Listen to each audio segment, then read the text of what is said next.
Kadus had just survived a civil war.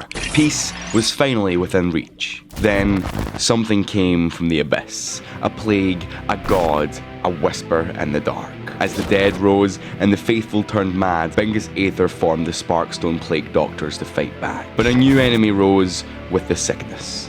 The cultists of Wyyrma, spreading chaos in his name. Everything you're about to see actually happened on the Minecraft server Stoneworks, a persistent, player-driven world where every town, war, and religion is created by real people. This isn't scripted, this is Minecraft history. Join Stoneworks today. Vanilla Minecraft, no mods, just a little bit of imagination. This is the Wyyrma Plague Wars. This is how Kadus fell sick and fought back. After the brutal conflict of the Sewer War, Kadus entered a rare period of peace. I made a video on the Sewer War, so if you want some background, which you don't really need, go watch it now. The fires were out, the dead buried, and Sparkstone had begun to heal. At the centre of this recovery was Bingus Aether, now Chancellor of the State of Zamotz. Guided by a new religious conviction, Bingus converted to core makerism. He believed Marmot, the mysterious sea entity worshipped across Kadus, was not a god, but a divine messenger, an Ascendari. To spread this message, Bingus wrote a theological paper titled A Makerist's Perspective on Marmot. In it, he denounced the splintered sects of Marmotism and called for unity under the Maker. With the help of Frederick Valentine, Bingus began construction on a massive cathedral, Saint Marmot's, the spiritual heart of his reformation. For a moment, it felt like Kadus might finally move forward. But in the shadows beyond Abexilas, something stirred. From the abyss, a twisted dimension beyond mortal reach, the ancient being known as Wyyrma turned its gaze upon the world. Through a crack in reality, Wyyrma released a sickness into the world. The plague would come to be known as Abyss 86. It spread silently at first, but soon it erupted across the continent. Nations scrambled to respond. The International Hygienic Conference declared a global emergency. It was discovered that Abyss 86 was spread by infect bites, blood contact, and scratches. Symptoms included hallucinations, fever, dizziness, and eventually violent madness. Infected would turn on friends, family, and even themselves. The ZNHSO issued an emergency report detailing the virus. Over 1 million infected, nearly 200,000 deaths. The virus had mutated. Multiple strains were now suspected. Zephyr introduced tiered quarantine zones and reported its first cases in cities like Tinyoku. While the world burned, Zamotz remained mostly untouched. But the plague was moving, and it was coming closer. When the neighbouring state of Shirokineza reported cases, Bingus acted quickly. Zamotz was locked down, no one in, no one out. Guards manned the walls, trade halted, the border sealed. But the sickness didn't need roads. It came through the old paths, the hidden ones, through the sewers beneath Adramis, the same tunnels that once divided Kadus. From those depths, Abyss 86 found its way into Sparkstone, and everything changed. At first, it was whispers of illness, a fever here, a hallucination there. Then came the violence. Citizens turned delirious. Some attacked their neighbours, others vanished into the tunnels. Bingus Aether, once a leader of armies, now found himself powerless. He watched as those closest to him grew sick. And then he lost his daughter, Clara. With grief in his heart and fire in his eyes, Bingus took action. He issued an emergency decree and transformed St. Marmot's Cathedral, once a monument to faith, into a plague treatment ward. There, a new order was born, the Sparkstone Plague Doctors. Dressed in masks and robes marked by the seal of the Maker, these doctors weren't just healers, they were soldiers. Their mission to save Kadus from Abyss 86 and purge the infected before it spread further. Bingus recruited an army, clerics, scientists, alchemists, and even former guards. And with them, he declared a new war, not against people, but against sickness, and the thing that brought it. Word of the Abyss 86 outbreak soon reached the Makerist Pope. The core Makerist Church, long a pillar of order and divine law, could no longer remain silent. Under the blessing of the High Cleric, a formal decree was issued. The Maker's will demanded action. Within weeks, entire convoys of Makerist priests, monks, and scribes crossed the borders into Zamotz. Temples across the continent were emptied of their clergy. Every faithful leader, every blessed apothecary were sent to Kadus. They arrived in robes stitched with golden spiral, the seal of the Maker, carrying holy texts, enchanted relics, and crates of medicine. They joined the Sparkstone Plague Doctors not as leaders, but as reinforcements. Some tended to the sick, some prayed over the dying, others stood shoulder to shoulder with doctors, blades drawn, guarding the cathedral from the infected and the insane. This was no longer a provincial effort. Now, it was a crusade. The core Maker's Church had spoken. The plague was an affront to the Maker's design, and it would be purged. Do you have any symptoms? Do you believe yourself to be infected with the plague? I'm sorry, can you repeat that? So he's deaf, okay. For a time, there was hope. Within the stone walls of St. Zamotz's Cathedral, the Sparkstone Plague Doctors performed miracles. The sick were treated, the dying were saved, and for the first time in months, the people of Kadus felt the Maker's light piercing through the darkness. Pilgrims came from across Zamotz seeking aid. Priests offered blessings. Doctors administered healing. And all the while, Bingus stood at the centre, his grief driving his purpose. But then came the one they would never forget. Elduar. They arrived without a warning, alone, unarmed, and infected. Their skin pale and sunken, their eyes red with fever. Yet they did not stumble or scream. They simply stood at the gates of the cathedral, watching. The plague doctors offered treatment. They refused. The guards asked them to move. They did not. They stood like a statue, unmoving for hours, until unease turned into fear. Then at last they spoke. Close your gates should you wish to resist the hordes of the damned, for your sake and your people's. Their voice echoed like a curse, cold, final. Bingus ordered them to be removed, but no one dared approach. Except one, Purpurator, a former infectee, now cured, who'd pledged his life to the cathedral's cause, stepped forward. With steady hands and a guarded heart, he escorted Elduar away. No violence, no words, just silence. Elduar left without a struggle. But as they disappeared into the fog beyond Sparkstone, an unease settled over the cathedral. Something was coming, something worse than the plague, and they had just turned it away. For days after Elduar's warning, a quiet dread lingered over St. Zamotz's. Patients grew restless, guards gripped their blades tighter. Even Bingus, firm in faith, felt a weight he could not name. Then it happened. The skies dimmed, the wind died, and from the northern ridge they came. A wave of bodies clad in dark, angular armour, eyes wild, weapons jagged, screaming as one voice. Hate! Hate! Hate! The cathedral's gates shook. The guards rushed to form a wall, but these were no ordinary infected. They moved with terrifying precision, stronger, faster, ruthless. The Wyrmatic cult had arrived. What Bingus had once dismissed as a rumour was now truth. A fanatical cult devoted to Wyyrma, the eldritch god of the abyss. They didn't just seek to spread the plague, they worshipped it. They were its sword. St. Zamotz's Cathedral stood on a high island cliff, with only one narrow bridge connecting it to the mainland. The bridge was their lifeline and their prison.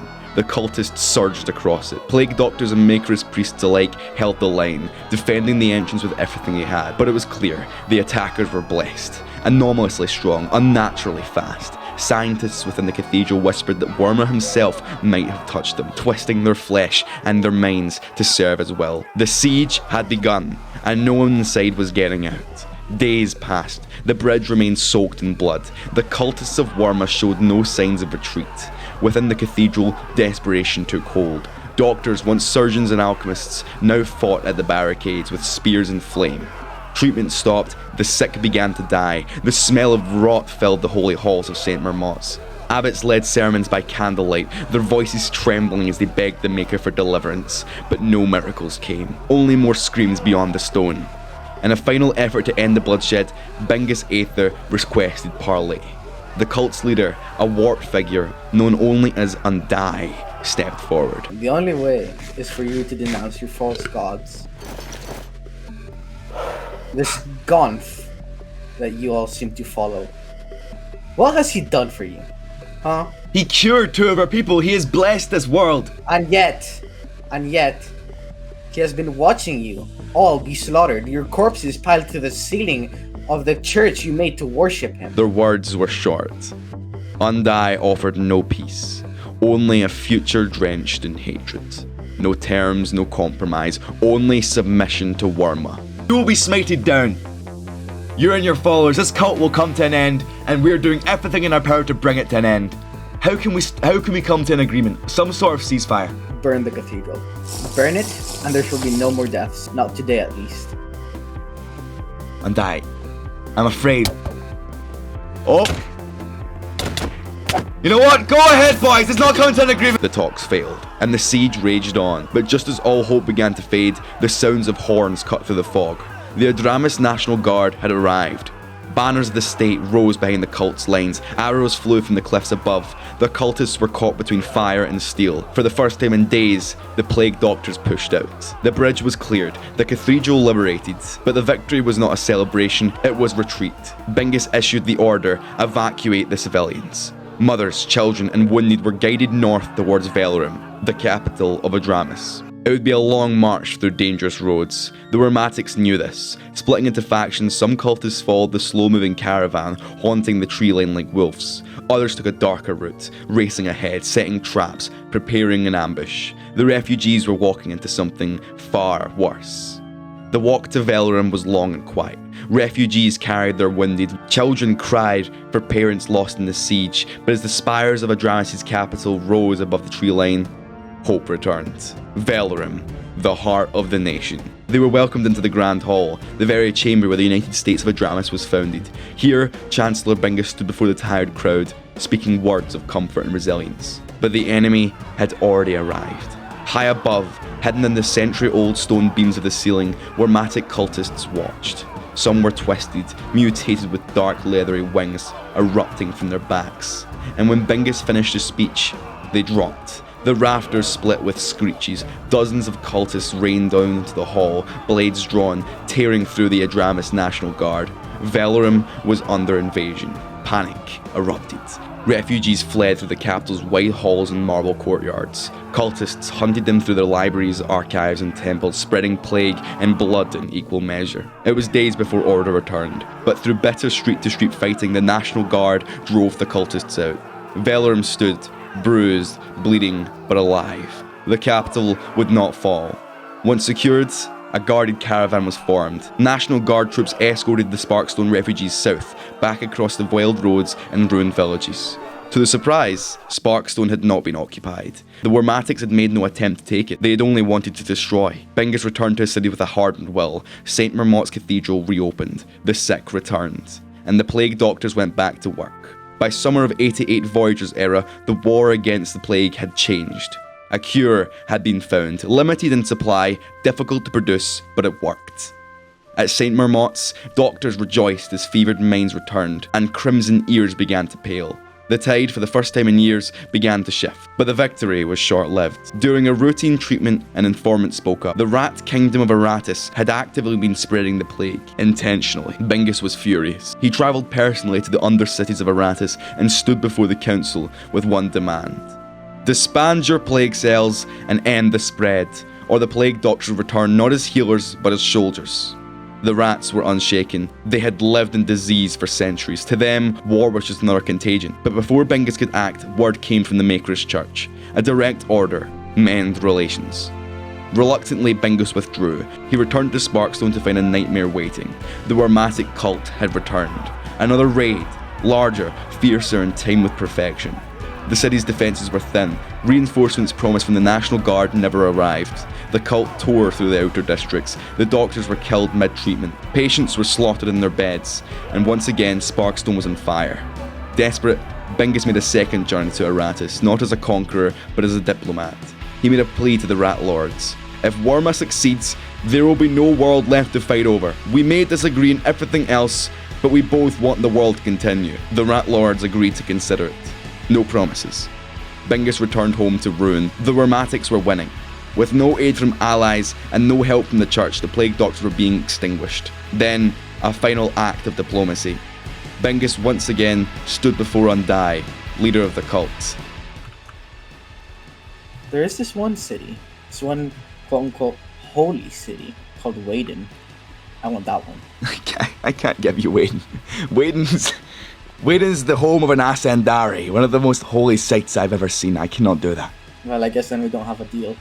And in that tower underneath a burning sky, a deal was struck. Waden, the holy city, given to the cult in exchange for 1 year of peace. We will march into Waden in the morning.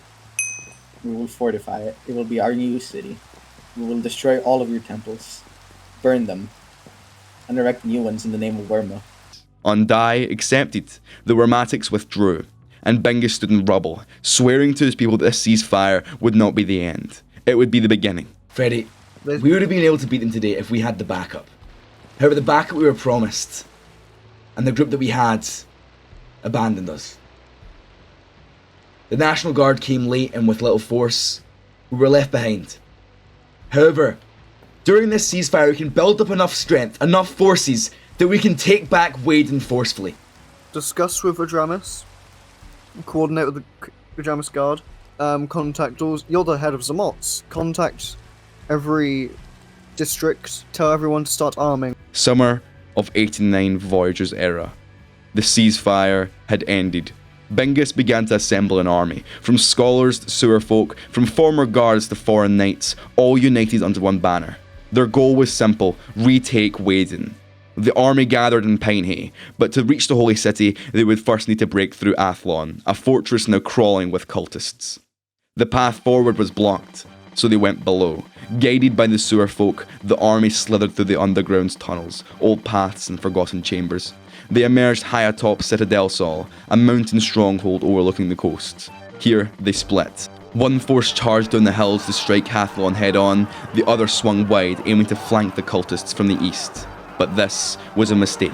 Separated, the soldiers fell. Wyrmatic forces struck with ruthless coordination, driving both groups into retreat. They were pushed back to Sparkstone, back to St. Mermot's Cathedral.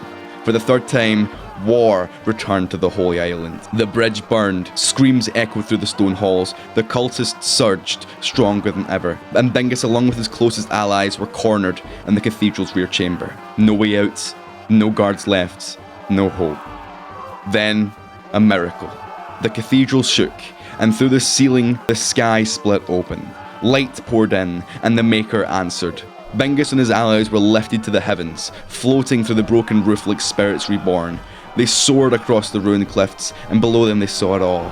Sparkstone in flames, the cult surging, and their people dying. They landed in Pinehey, breathless but alive, and it was there, at last, they made their final stand. The survivors of Kadus rallied, and as the Wyrmatics descended upon them, expecting another easy slaughter, they were met with surprise. From the trees, the rats of Aratus emerged, spears in hand, teeth bared, allies at last. With their help, the cult was pushed back. The survivors, scarred and righteous, marched back south. After a desperate final stand at Pinehey, the surviving plague doctors returned to Sparkstone. What they found was not a sanctuary they remembered, but a broken shell of a holy site desecrated beyond recognition. St. Mermot's Cathedral, once a beacon of hope, was in ruin. At the centre of it all lay the altar, destroyed. The bedrock cross, believed to be forged by the will of the Maker himself, had been split in half. And then came Undai. The leader of the Wyrmatic cult emerged from the smoke. He moved like a prophet, come to claim the fallen temple. He questioned the silence of their god, the futility of their resistance, and offered Aether a choice: swear allegiance to Wyyrma, or see everything fall. Undai's offer was refused. What followed was not a simple retreat, but a transformation. And abyssal energy surged through the cathedral. Black smoke snaked through the rafters across the floor. The murals twisted into monstrous forms. The altar was consumed and reshaped. The windows darkened as the abyssal tendrils coiled across the glass, snuffing out the last glimmers of divine light. The walls groaned. The banners of the Maker, torn and bloodstains, crumbled into ash. St. Mermot's Cathedral was no longer a holy ground. It had become something else. A cursed tomb, steeped in corruption. The last stronghold of faith, now a shrine to Wyyrma's growing domination. Still, Aether stood firm. Even as his world collapsed, even as the stones themselves betrayed him, he spoke words of defiance. If this was a test, they would endure. If the Maker was silent, they would be his voice. And if the Maker was gone, then they would stand anyway. Over the following months, a fragile peace returned to Kadus. Town by town, road by road, the plague doctors and their allies reclaimed what had been lost. The infected were treated or buried, and in the first time in years, the region breathed freely. The Wyrmatic cult had vanished.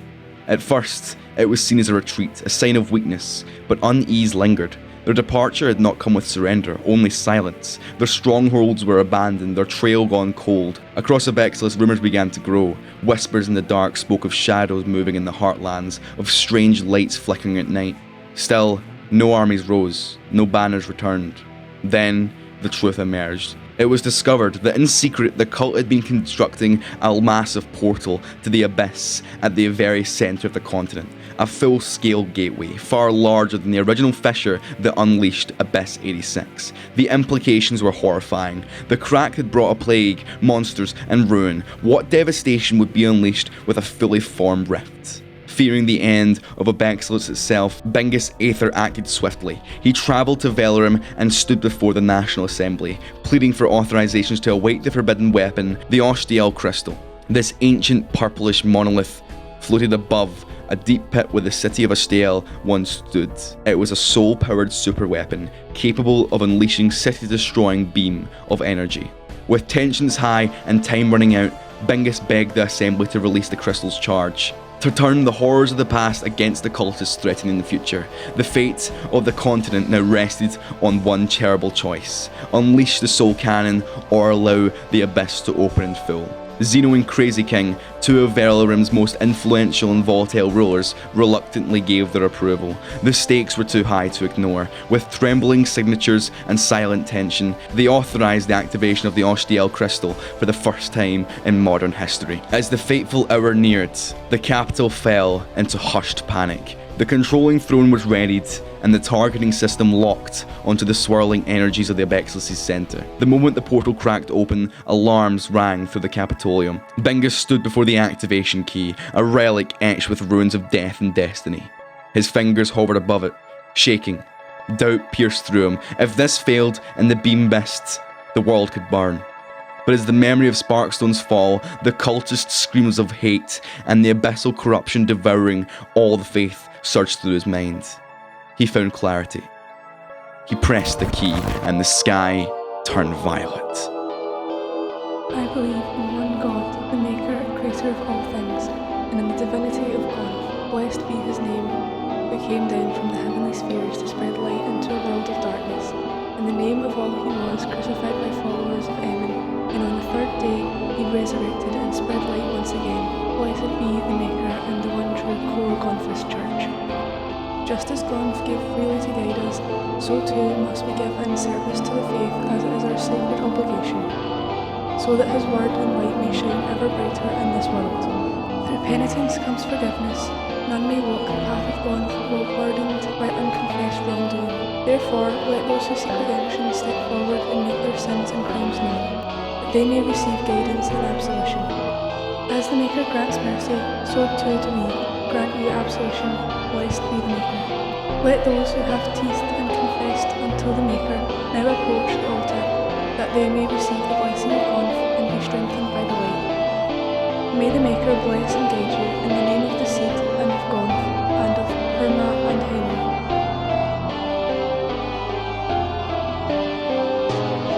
The moment the Ostiel Crystal fired, the world held its breath. A beam of pure soul light tore through the heavens like a lance from the gods, striking the heart of the abyssal portal with terrifying precision. Time seemed to shatter. The clouds above twisted into spirals of violet and black as the very fabric of reality convulsed. Then, screams. Not human, not mortal. The screams of Wyyrma, ancient, endless, unholy, erupted across the skies. A sound that clogged the soul and froze blood in the veins. It echoed from mountaintops to ocean shores, heard in every city, every home. Mothers clutched their children, soldiers dropped their weapons, priests fell to their knees. The portal shuddered, collapsed inwards, and exploded in a wave of blending purple fire. The sky burned with a terrible light as the abyss was forcefully sealed shut, its cursed tendrils incinerated by the power of countless souls. And then, silence. The air, once thick with dread, grew still. The portal was gone. Wyyrma was defeated, cast back into the void from which it came. But as the light faded, as the dust settled, and the Ostiel crystal dimmed, a single truth remained, carved into the hearts of all who bore witness. Wyyrma had been banished, but not destroyed. Not yet. Not forever. In the aftermath of Wyyrma's defeat, Abexilas entered a fragile peace. The skies, once blackened by smoke and abyssal storms, cleared for the first time in years. Towns, once haunted by plague and cultists' raids, began to breathe again. Streets were swept, bells rang, markets reopened. Though ruins still scarred the land, hope began to stir within the hearts of its people.